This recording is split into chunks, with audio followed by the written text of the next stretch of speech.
The media has an enormous influence on the direction the culture moves on a large level. Every kind of media has influence, from the news, to the movies, to social media platforms like TikTok and Instagram. This influence is affirmed by Pope Paul VI in Inter Mirifica, in which it is stated that these media can, of their very nature, reach and influence not only individuals, but the very masses and the whole of human society. By influencing individuals, one at a time, the whole of human society is affected broadly. This influence can go one way or another, good or bad, right or wrong, positive or negative. So many people use media on a daily basis, making this a common dichotomy in each household today.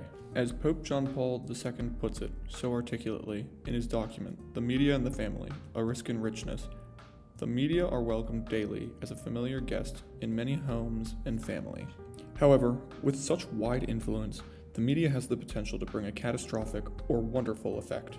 Naturally, this leads us to the question, is it the responsibility of families and parents, or the responsibility of the media producers to ensure the influence of the media has a positive effect on the culture and the individual families that make up that culture?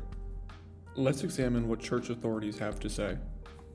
Pope Paul VI indicates the responsibility is a shared one in Inter Mirifica.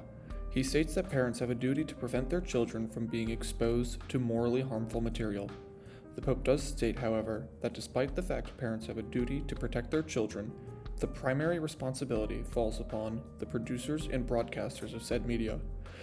He even goes as far as to say that their responsibility is a grave and important one.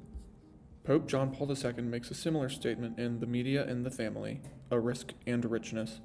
He states that parents need to regulate the use of media in the home for the sake of their children. He also states that producers and broadcasters have a moral responsibility regarding media production and broadcasting. Finally, let us look to the scriptures, which reaffirms Pope Paul and John Paul II's point.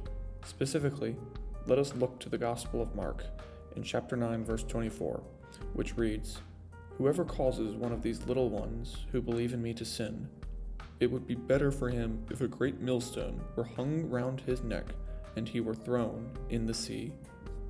We can then conclude it is the job of both the parents and the producers and broadcasters of media to ensure the effective media influence trends in a direction that is good, true, and beautiful, for the sake of the culture, for the sake of human society, and most importantly, for the sake of the families.